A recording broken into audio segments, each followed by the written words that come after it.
I am Coops, I'm Patrick. and this is the podcast all about the state and affairs of Bristol football. How you been? All good, mate. Yeah. Yeah, surprisingly well. Yeah? Yeah. It's been a while. Do you know what? It has been a while, but for us, it's actually been quite a short amount of time, hasn't it? Yeah, usually these podcasts are about 3 months between each episode, but Yeah. we've actually hit one of the ones we've scheduled.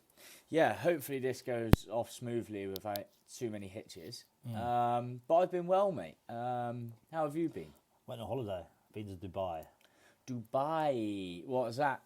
One of your timeshares out there that you've got? Or Yeah, I've got a few out there. Nice. How was it? I've never actually been. I've never really the anus of the Middle East. Yeah, that's what they call it. Who calls it that? Well, me. No, I've never really had the you know, what's the word? Inspiration to get out there. It's a strange place. Is it? Yeah, flew out there, Wizz Air. Wizz Air. Yeah. Nice, man. Went in the well, Wayne Rooney flies it, doesn't he? So If it's good enough for Rooney, it's good enough for me. I've Exactly always that. said that. exactly that. Yeah. So it wasn't obviously direct. Wizz Air don't fly direct to Dubai. Yeah, I'm sure people run out of sort of power in their pedals over probably Germany. What? So I had to fly to Athens, Athens. Yeah. Okay, good stop. Nice stop. Yeah. Did you stay there or just airport? 4 job? hours, had a kebab, got back, had a few Myfos beers, got Oh, back on the nice. plane. Then another 5 hours to Abu Dhabi. Mate, that's not a bad little stop though. Athens of all places. There's definitely worse. And they let you off the plane and all that, don't they? Yeah. Yeah. Into like the little departures lounge. Well, I've done a couple out there where you stop and all they do is refuel and and you just sit on the plane. You think, oh come on. You want to get a bite to eat, a beer. And Yeah, stuff you will like go that. see where I am. But yeah. What would be the worst place to stop? What currently or I don't know really. The Arctic. It's like freezing up there, isn't it? It'd be cool to see it, though, wouldn't it? That's true. I don't really know. The worst place to stop, Scunthorpe. Scunthorpe. You want to take up from Bristol, land in Scunthorpe, and then go, oh, okay, yeah, 5 hour layover in Scunthorpe. That'd be a Bet the nightmare. fuel's cheaper than Scunthorpe, though. Very true, very true. But Sorry, back to Dubai. So we're in Athens. We're having a kebab. I got into Football Manager on the flight. Nice, mate. So Nice. you're a real Football Manager now. I've taken mine off of my laptop. Yeah. I'm actually doing it with real people. Yeah, I am. Yeah. But Not many wonder kids knocking around.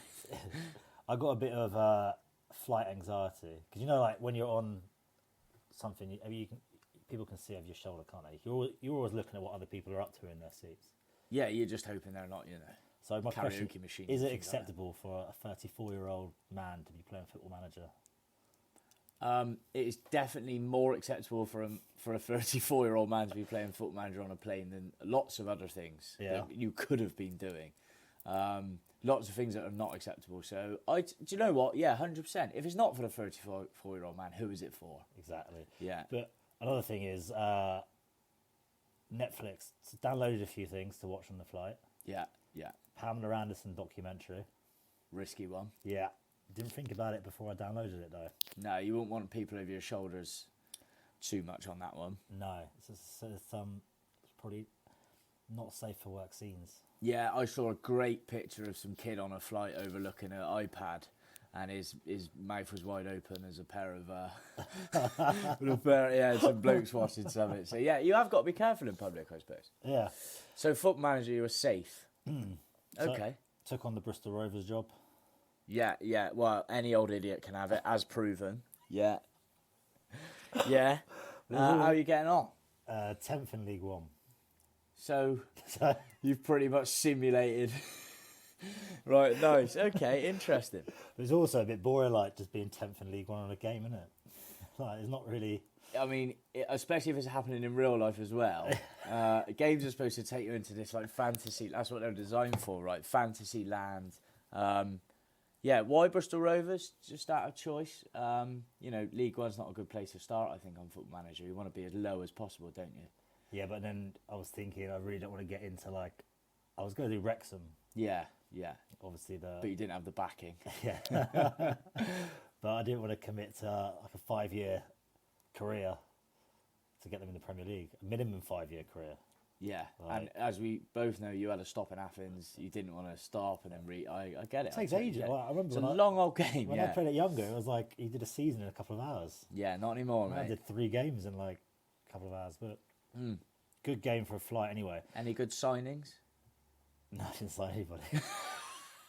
Sorry, a real purpose of that game is to get signings in and sort of create this like I had no kind of transfer. ultimate team I had in a no way. transfer budget. Shock. yeah, But Whaleland emptied the piggy bank. Is that it? yeah. Okay. So yeah, If you check down the side of your seat on Wizz Air, you might find a couple of euros. so the realism is unbelievable, though, isn't it? Yeah, it's very true. Yeah, they really. It is sometimes like real life. Nigel Pearson got sacked after 2 months. Did he? Yeah, Okay. Could have happened. yeah. And Bristol City came in for Aaron Collins in January. Okay, so there was a few things that Yeah. were going So on. you've got to hand it to them. They get a bit of realism in there. Yeah, I mean they've done well, haven't they, over all these years? So yeah.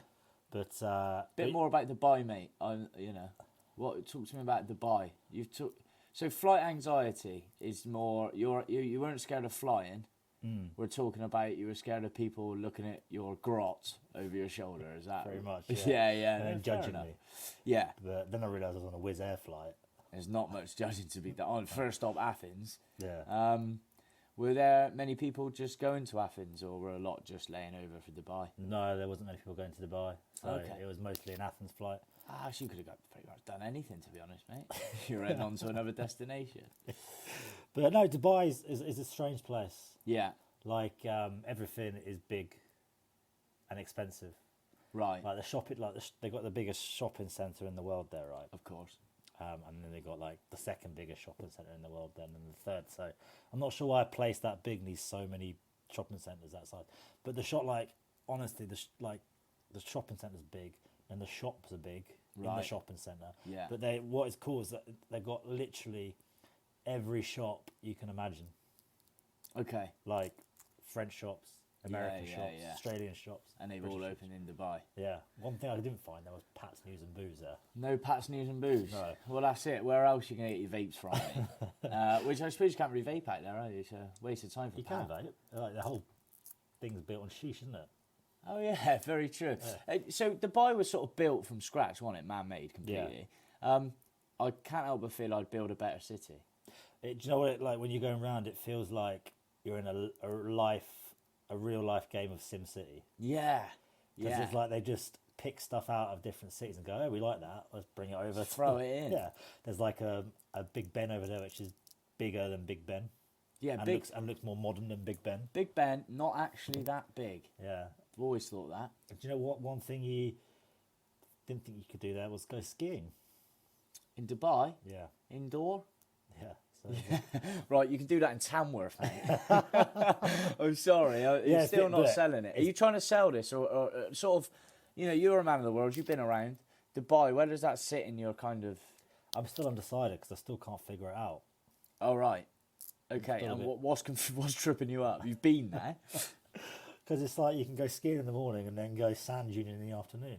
Sands duning. Yeah. Interesting. And And, then- did you and- do and any then- of that? and Did then you go bet- skiing? Yeah, went skiing. Also went around the sand dunes. And Okay. then in the middle, you can have like a bottomless brunch. So it's just a bizarre place. Yeah. So, and then you get like the bill through, and you're like, oh, this is a bit mental. It's like a pint of Guinness was like £12. 12 quid for a pint of Guinness. Yeah. And famously doesn't travel that well either. So was it a good Guinness? It or- was actually. I don't know what they did there. Oh, well, that's good. For 12 quid, you Yeah. better hope it was. Yeah. Well, I'm glad you had a good time. But yeah, then they got all the migrant workers there, and like they were cleaning the motorway, like you got the you got M32, you got the by Eastfield, it's like high rise, isn't it? I don't know what you fly over basically. The flyover, yeah, They were- yeah, They yeah. were hosing. They had like a group of migrant workers just hosing down the flyover. Right, here's the thing. Hear me out, and I wonder whether anyone's told you this. Hot as shit over in Dubai. Are they cooling it down so the tarmac doesn't melt? No, it was at night. They were literally cleaning the underside of just because it was a bit dirty. Whereas we leave the graffiti up and everything. I'll be completely honest, mate. The M32 bridge needs a fucking good clean. Yeah, I need to get that flash out. I don't know who... Yeah, I just don't know who we can ship over, really. Who we can ship over. Just who can...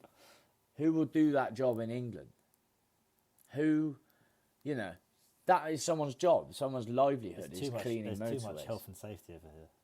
So over there, they were just sort of knocking around bucket and sponge, going for it. Literally cleaning the side of the motorway. Yeah, that's true. I wonder what it'll take for highways sort of agency to start cleaning the M32. It's Big Hoover as well, to be honest.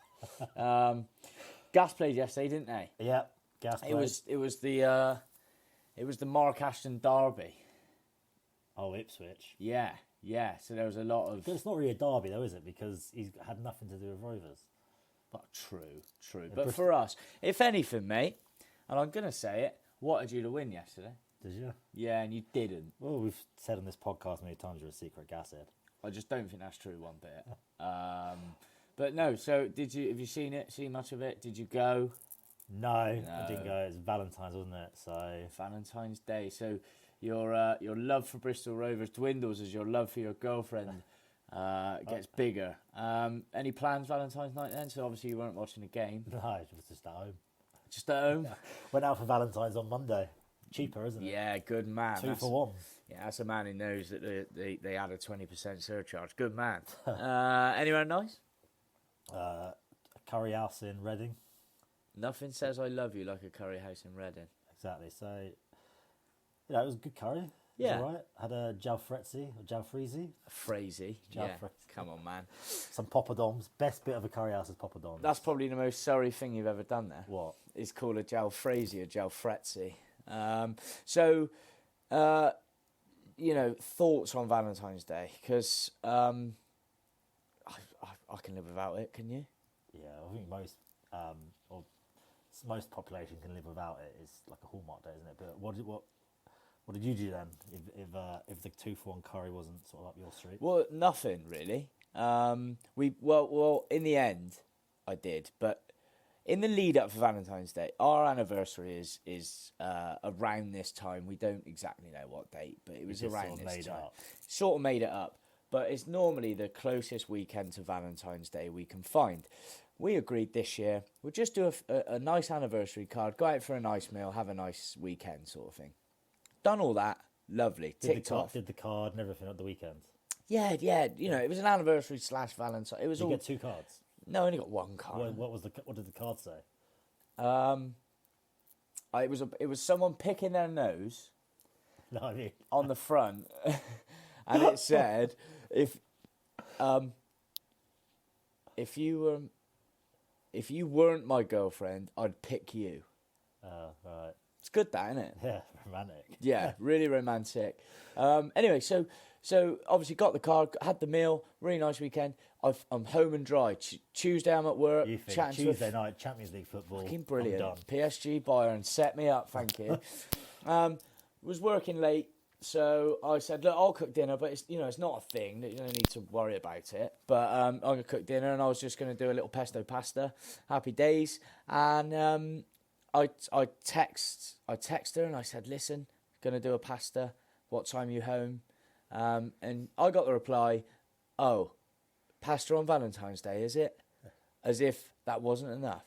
And as if we hadn't had the weekend we'd had. So I then went into panic mode. Was it a fancy pasta though? No, just a pesto pasta, mate. Easy pesto pasta. Just a 5-minute pesto pasta. Yeah. Everyone's a winner. Any meat in there? No meat, no nothing, just a pesto pasta, as student as they come. I just wanted to whip it up, get the Champions League on, and everyone's a winner, right? Yeah. So obviously I got that text to say, well, what, is that what you're doing? And I'm thinking, whoa, we had an arrangement here, we had an agreement. So I ended up about 4 o'clock yesterday afternoon starting to think, well, shit, pasta's not good enough. I'm going to have to think of something good. So I went straight on the recipe sites, I was thinking pan-seared sea bass. I was thinking of it all, As if you could cook pan-seared sea bass. Well, it's just sea bass, just in a pan, right? Can't be that hard. It's just a bit of dinner, Coops. So, look, I was panicking. I was thinking, right, I haven't got any ingredients. Going to have to go to the shops. I thought, right, there's an M&S across the road from where I work. If I run in, I know they do a Valentine's deal. Got in there, shelves completely What time was empty. that? 4 o'clock. What did you think was going to happen at 4 o'clock? Well, I just thought they might restock. I didn't realise that many people would be as clever as I am to think about the M&S deal. They're one of the biggest things on Valentine's Day. Yeah, it turns out everybody was thinking it. Yeah. So on the way home then at 6 o'clock, I went to a Waitrose that was closer to where my car was parked, got in there, and I picked up probably the most measly bouquet of flowers you've ever seen. Pretty convinced they weren't even a bouquet of flowers. They were just kind of like filler. Petrol station flowers are Mate. sorry flowers. Petrol station flowers are luxury compared to the flowers I managed to pick out from Waitrose. And I know that's hard to say. I hope she's not listening. They were £3, right? They were £3 and they were awful. They looked like I'd torn them off a lamppost. They were not as good as petrol station, but all was saved. Found a nice little deal, and we had a good night. You probably would have been better to go up into Clifton and go in someone's front garden and. There's got to be something around there. Yeah, so I had a bit of a mare, really, but I also felt like I got pressured into it. Yeah, but do you know what she's done there? Or what's happened there? Is you thought it was a one-legged affair. Yeah. But she's obviously thought it's 2 legs. She took me back for a home tie, fair play to her. In Took the you back FA for a Cup. replay. Yeah, that's it. She's earned herself a replay after the weekend. And And she's got some pesto pasta. listen, I've crumbled. You know, a lower league team like me in a stadium like that, I've crumbled. Anyway, this is supposed to be a football podcast. That's true. Did you not just hear my comparison? Yeah, it is, mate. It is. No, I did think about going Rovers, and then I looked at the form, and I thought we're onto our hiding here. The gas So are falling. It's all felt like over the last sort of few weeks. Not that I go. No. But, looking on Twitter. So I always get you can get a real good sense of. You get a fan base vibe on of how Twitter. it's going, Yeah. right? And it felt like it's about on the verge of imploding. We got Joey Barton calling out. Well, exactly. Luckily for you this week, it's not just the fans you need to kind of gauge off of on Twitter this week. You can also gauge off of your manager. It Joey does feel like he's Barton. having a bit of a meltdown at the moment, doesn't it? But Yeah, he's really tinfoil hatted up now, isn't he? And he's locked himself in a cupboard at home. And he's maybe just got videos, like replays of sort of refereeing decisions, just running round, and he's punching holes in the wall, I reckon. well, I mean, he does have a point with some of the refereeing stuff. Listen, I'm not going to go into that because I wasn't there. But you're right. Look, the standard of reffing is poor. But for a man, that regardless of how Barton feels about the reffing, he's having a pop at like kids on Twitter. He's got a bit Wilston Raider, really, isn't he? Yeah, he's sort of becoming a bit of a joke for himself. He's a think- bit Farage, really. But I think last night sort of got us back to a bit of a even keel, clean sheet. There's all sorts been going on with James Belshaw being dropped. Yeah, is Belshaw the keeper? Yeah, so he got dropped. Yeah. To be fair, defence of the shambles. So, Yeah. we got a guy in from loan, and then he's thrown his toys out the pram. Belshaw. Yeah, and fallen out with what appears to be falling out with Joey Barton. Okay. So I think it's been a bit of a volatile, let's say, but it seems to have all. Last night felt like calm. Well, you've got a good draw against a team that, to be honest, will be challenging for playoffs. So a 0-0 at home, if that's what you're playing for. I did notice, was it the assistant manager of Ipswich, his sort of post-match interview? Have you heard it? No. He basically said something like, look, they've sold out their game for us. It's their cup final, and they're changing their style, and they're playing for a 0-0 at home against them. It's quite funny, actually. His head's wobbled then, is it? He's a little bit rattled there, isn't he? Did you see Billy, talking about people who got rattled, Billy Sharp after the Wrexham game? Getting rattled by a conference team. Yeah, I mean, I actually agree with some of what Sharp was saying, to be fair. The whole narrative on Wrexham was ridiculous, right? Yeah. Because it was something like, they were on about saying Wrexham has scored the most goals in the FA Cup for a team. And then like 5 or 6 other teams were like, what about us?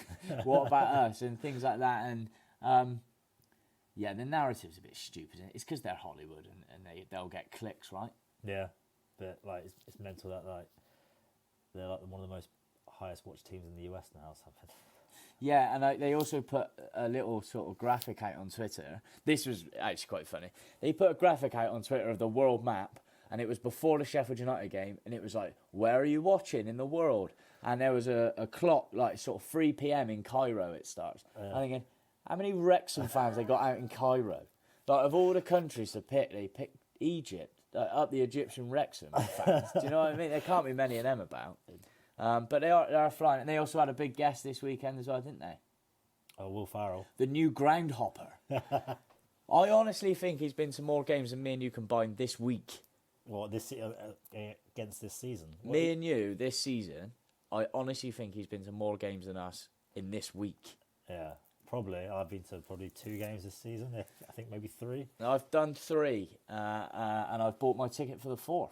So I've probably been to more non-Rovers games than Rovers games this season. Yeah. And we're on a podcast about Rovers and City. Well, listen, that's the irony of it all, isn't it? Is that the people who moan about it the most are not really there. But you'll be pleased to hear that I did actually buy myself a Valentine's present yesterday. What was that? It was in the shape of a football ticket for Bristol City versus Manchester City. Oh, there you go. Yes. Come out for the big occasions. Well, I am the man for the big occasion. Now, this is what was funny. I completely forgot the tickets were going on sale until about an hour and a half after. I went, oh, shit, yeah, I forgot about that. Went on the site, saw there was 1 ticket left in the South Stand, and I bought it. And I'm going to be sat on my own in the South Stand. Is that sad? Which one's the South Stand? The one with the Bristol City fans in, behind the goal, not the Azio. The old East End. The old away end. Yeah, so the old East End, make it make sense. Yeah. But like, I'm just thinking, is that sad? Because I really want to go and watch Man City play. I think, you know, I've seen it before. I don't think there's going to be an upset. We're going to get absolutely battered. But you don't think? I know there won't be an upset. No, I absolutely know there won't be an upset. But I just want to go and watch Man City. I'd like to see Haaland in real life. And that is all I'm going for. Is it sad I'm going on my own? Or at least I'm not going on my own, but at least I'm sitting on my own. What would be weird, though, if you get sort of on the beers beforehand and then you leave all your mates and go and sit on your own in the South Stand, you get sat next to like a load of kids or something. Which is exactly what will happen. I'm also only 2 rows from the front and pretty much smack bang in the centre of the goal. So genuinely, if any goals go in, which they will at our end, you will see me. If there's a penalty. Yeah. If there's a pen, then I'll do something funny. Just you and amongst a lot of kids waving flags. Do you think I could get my bum out to try and put De Bruyne off? Just have like Brizzle kicks written on it. Or actually, to blend in, I should probably create a sign that says, "Haaland, can I have your shirt, please?" Yeah, look, I'm still undecided whether I'll go. I've also decided. I'm decided whether you'll go or not. Well, I just don't really fancy sitting It's on on telly. It is on